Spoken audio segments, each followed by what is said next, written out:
Hello! Welcome to another story time of The Count of Monte Cristo by Alexander Dumas. Last we left off was right after chapter 2. If for those of you that have missed it or watching this video, so far they've introduced the main character plots. You have the main character Edmund, and you have basically his comeuppance to becoming captain. You get this impression that he stopped on an island with a letter. You don't know too much about it in detail, but apparently his captain uh asked for a favor and he was following through because it was his last death wish, essentially. um So as of right now, you have some background shadow figures or some villains that are starting to cohort against him in some way to try and do some kind of villainy. He is in the throngs of visiting his to be betrothed. I don't know if he's actually betrothed to Mercedes yet. Um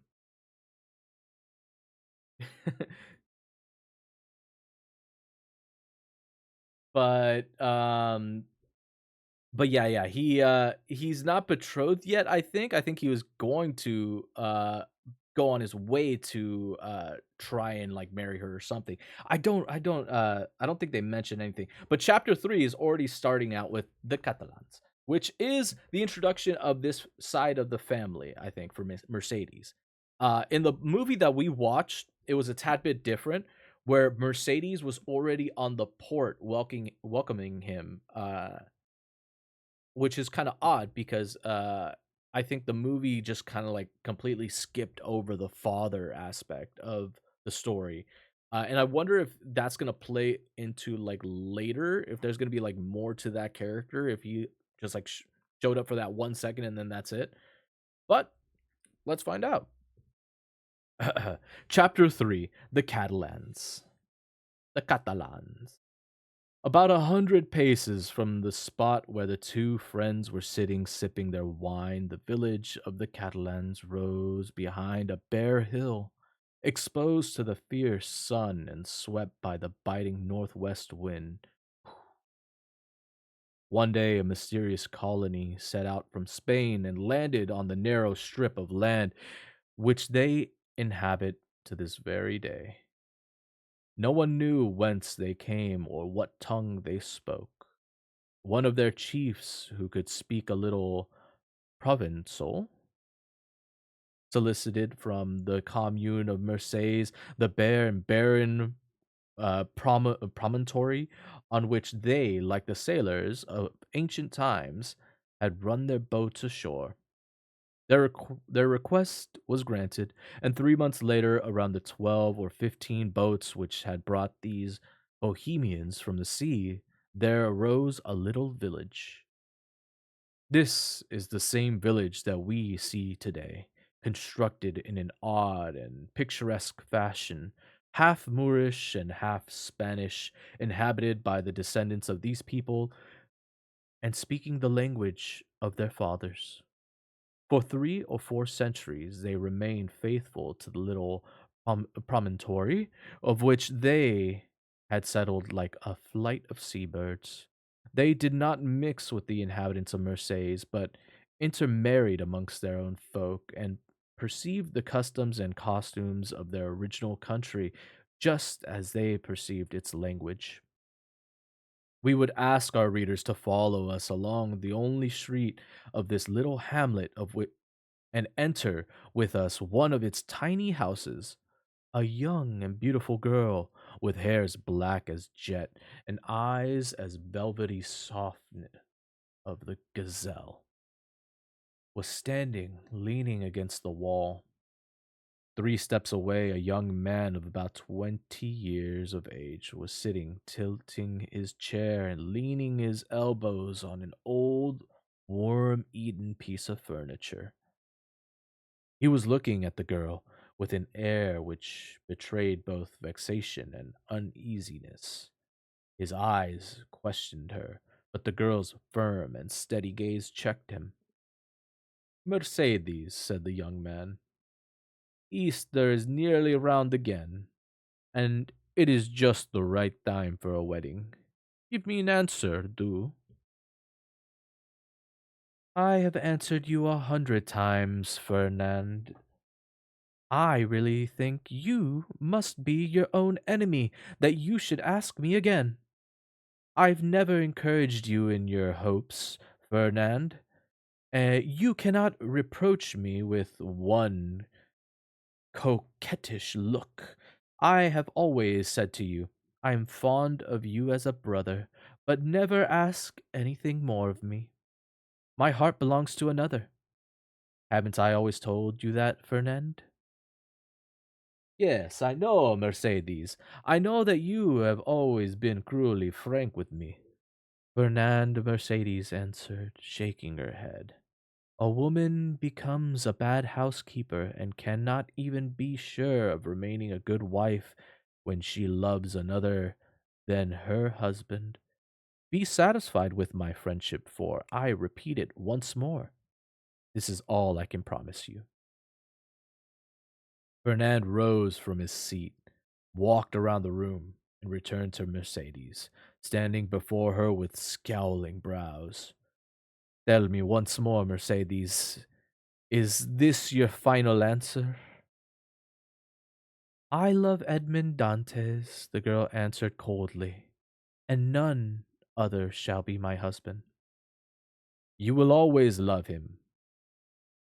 As long as I live.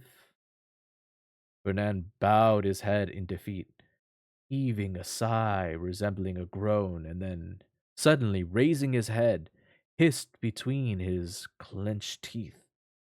But if he is dead, if he is dead, I too shall die. But if he forgets you, Mercedes, cried a gladsome voice outside the door. Mercedes!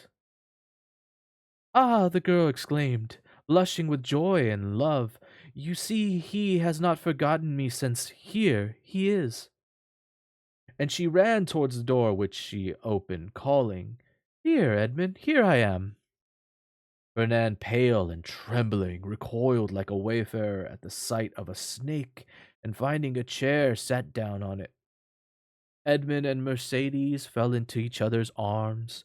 The fierce Marseille's sun, which penetrated the room through the open door, covered them with a flood of light. At first, they saw nothing around them.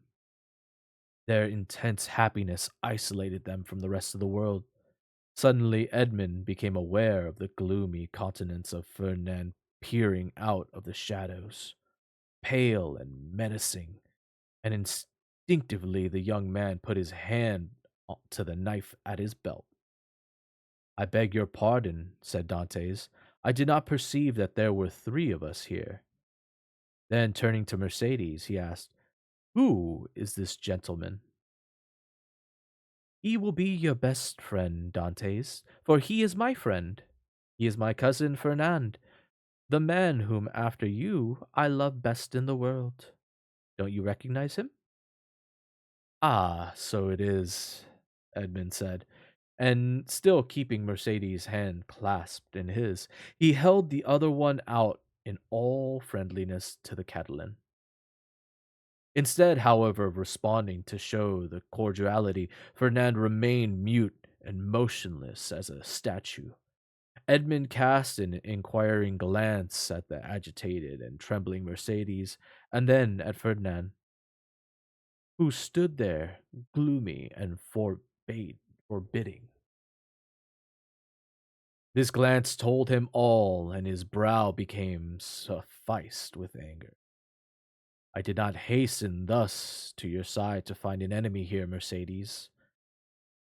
An enemy? Mercedes cried, with an angry look at her cousin. An enemy in my house, did you say, Edmund? You have no enemy here. Fernand, my brother, is not your enemy. He will grasp your hand in token of devoted friendship. So saying, Mercedes fixed the young Catalan with an imperious look, And as though mesmerized, he slowly approached Edmund and held out his hand. Like a powerless, though furious wave, his hatred had broken against the ascendancy which this girl exercised over him. But no sooner had he touched Dante's hand than he felt he had done all that was within his power. He turned tail and fled out of the house. Oh, he cried out, running along like one demented and tearing his hair. How can I get rid of this fellow? Poor, wretched fool I am. Hey, Fernand, where are you running to? A voice called out. The young man suddenly stopped, turned round, and perceived Caderousse seated at a table in an arbor of a tavern with donglers. Why don't you join us? Said Caderousse. Are you in such a hurry that you cannot wait to pass the time of day with your friends? Especially when those friends have got a full bottle before them, Donglers added. Fernand looked at the two men as though dazed, and it answered not a word. Then he wiped away the perspiration that was coursing down his face and slowly entered the arbor. The cool shade of the place seemed to restore him to calmness and brought a feeling of relief to his exhausted body. He uttered a groan that was almost a sob and let his head fall to his arms crossed on the table. Shall I tell you what you look like, Fernand? Said Caderousse, opening the conversation with that frank brutality which the lower classes show when their curiosity gets the upper hand of them. You look like a rejected lover. And he accompanied his little jest with a coarse laugh. What are you saying? Said Donglers. A man of his good looks is never unlucky in love. You've made a bad shot this time, Caderousse. Not at all. Just listen to his sighs. Come, Fernand, raise your head and give us an answer. It is not polite to give no reply when friends inquire about your health. I'm quite well, said Fernand, without raising his head. Ah, you see, Donglers, Caderousse said, winking at his friend. This is how you land lies, Ferdinand, whom you see here, and who is one of the bravest and best of the Catalans, to say nothing of being one of the best fishermen in Marseilles, is in love with a pretty girl named Mercedes. Unfortunately, however, this fair damsel appears to be in love with the mate of the Pharaon. And as the Pharaon put into port today, well, you understand. No, I don't understand. Poor Fernand has been given his conge, that's all. And what about it? Said Fernand, raising his head and looking at Caderousse as if he would vent his anger on him. Mercedes is tied to no man and is free to love anyone she likes, isn't she? Of course, if you take it like that, it is quite a different matter, but I thought you were a Catalan, and I've always been told that a Catalan is not a man to be supplanted by a rival. It has even been said that Fernand is terrible in his vengeance. Poor fellow, Danglars exclaimed, pretending to feel a great pity for the young man. You see, he did not expect Dantes to return in this way without giving any warning. Perhaps he thought him dead or even faithless. When is the wedding to take place? Asked Caderousse, on whom the fumes of the wine were beginning to take effect. The date is not yet fixed, Fernand replied. No, but it will be as surely as Dantes will be captain of the Pharaon. Oh, Donglers? Donglers started at his unexpected attack and, turning towards Caderousse, scrutinized his face to try to detect whether his blow had been premeditated. He could read nothing, however, but envy on that drink besotted face. Ah, well, he said, filling the glasses, let us drink to Captain Edmond Dantes, husband of the beautiful Catalan.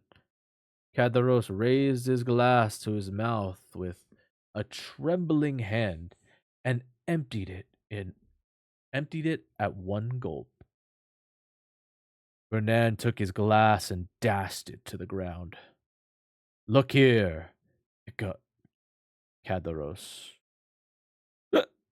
What do I see on the top of the hill yonder? Here, the Catalans. You have better sight than I, Fernand. Come and look. I believe my sight is beginning to fail me. And you know wine is treacherous. I seem to see two lovers walking side by side and clasping hands. Heaven forgive us. They have no idea we can see them, for they are actually kissing. Donglers did not lose one agonized expression on Fernand's face. Do you know them, Monsieur Fernand? He asked. Yes, the latter answered in a husky voice. It is Monsieur Edmond and Mademoiselle Mercedes. You don't mean to say so, said Cadaros. Fancy my not recognizing them? Allo, Dantes, allo, fair damsel. Come here and tell us when the wedding is to be. For Monsieur Fernand is so obstinate that he won't say a word. Be quiet, said Danglars, pretending to restrain Cadaros, who, with the tendency of a drunkard, was leaning out of the harbor. Try to stand up straight and leave the lovers to their love making. Now look at Fernand. He is at any rate has got some sense. Danglars looked first at the one and then the other, and the two men, the one intoxicated with drink, the other mad with love. I shall not get any further with these two fools, he murmured. Dantes will certainly carry the day. He will marry that fair damsel, become captain, and have the laugh over us, unless a livid smile was seen to pass over his lips. Unless I set to work. Allo, Cadaros continued to call out, half out of his seat and banging at the table. Hi there, Edmund. Don't you recognize your friends, or are you too proud to speak to them? No, my dear fellow, I am not proud. I am but in love, and I believe love is more apt to make one blind than pride is. Bravo, a good excuse, Cadro said. Good day, Madame Dantes. Mercedes curtsied gravely and said, That is not yet my name, and in my country it is looked upon as bringing bad luck when a girl is given her sweetheart's name before he has become her husband. Call me Mercedes, if you please. I suppose your wedding will take place at once, Monsieur Dantes, said Danglars, bowing to the young couple. As soon as possible, Monsieur Danglars. All the preliminaries will be arranged with my father today, and tomorrow, or the day after at the least, we shall give the betrothal feast at La Reserve here, at which we hope to see all our friends. You are invited, Monsieur Danglars, as also you, Cadaros, and you, of course, Fernand. Fernand opened his mouth in answer, but his voice died in his throat, and he could not say a single word.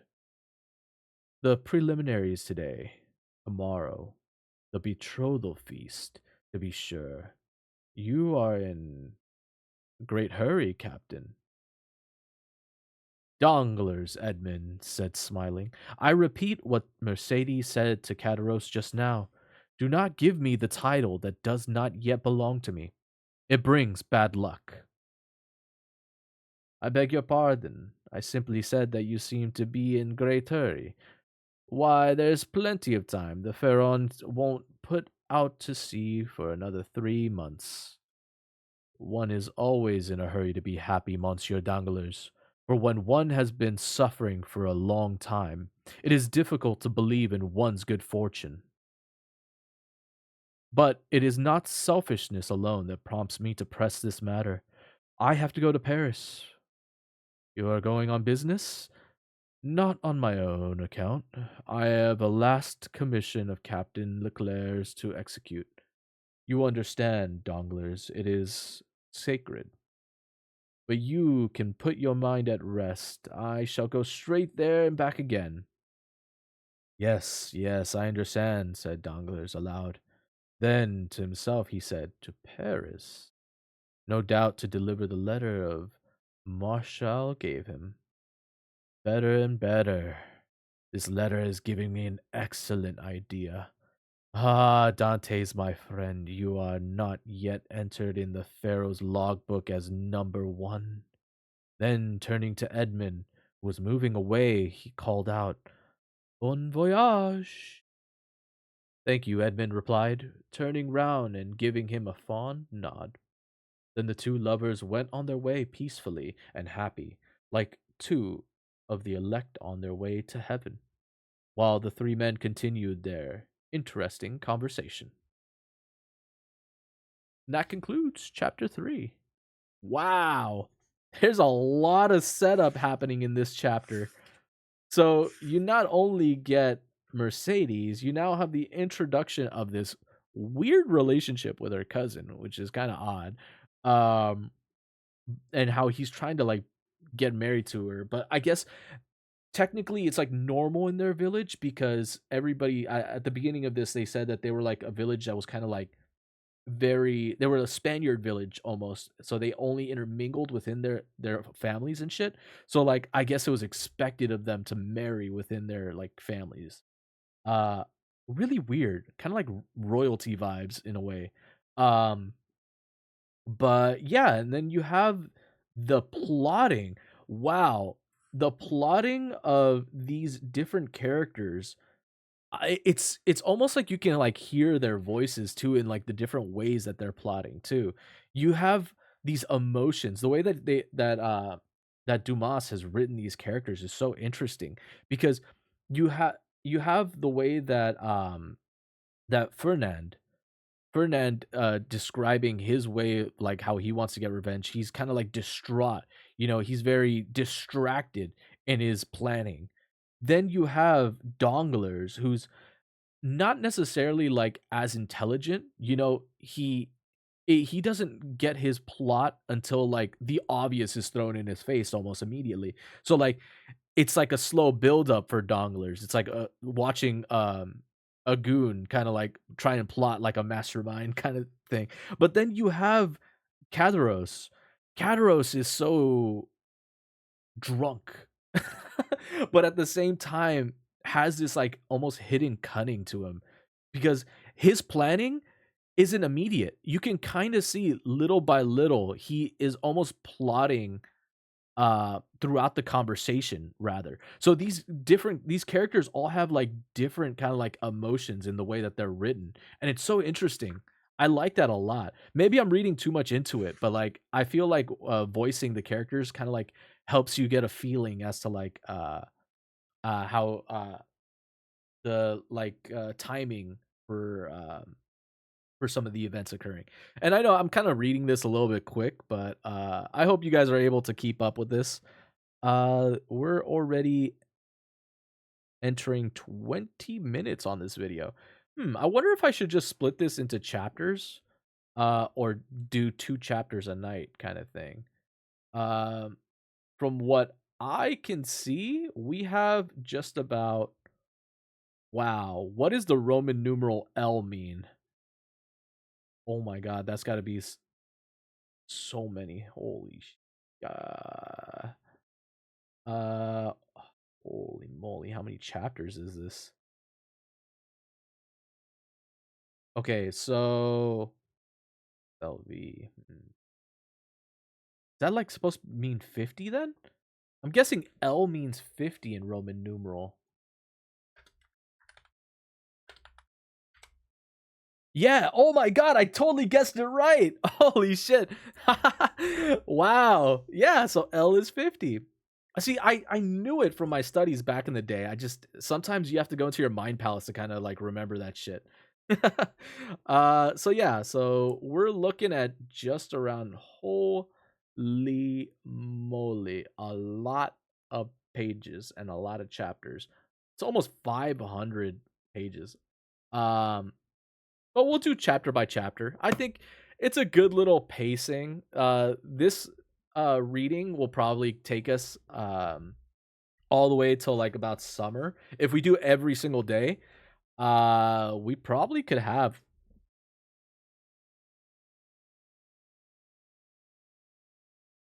how many? Yeah, I don't know. I don't know if it's like a couple pages per chapter, um, and it's around 500 pages altogether, something like that. You're looking at about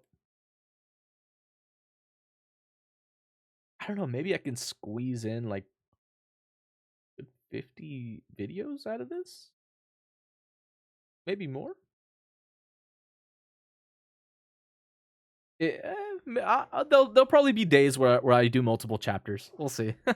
I'm pretty sure I'm gonna miss a couple days here and there. My birthday is gonna be coming up next month also, so I might take a couple days off for that as well. So I might have to do like a couple chapters around that time too. Um, but yes, if you are watching from YouTube, make sure you hit that like, subscribe, and comment on the video. It helps with the algorithms. I do appreciate all you guys are enjoying the reading so far. There's going to be other playlists that are going to be popping up around over here or right around here or something for the Tales of Horror and the Grimm's Fairy Tales. Also, good readings. Go check those out. Uh, I hope to see you guys on the next chapter. But till then, that was not a fart. That was my chair. I'll see you guys later. Bye.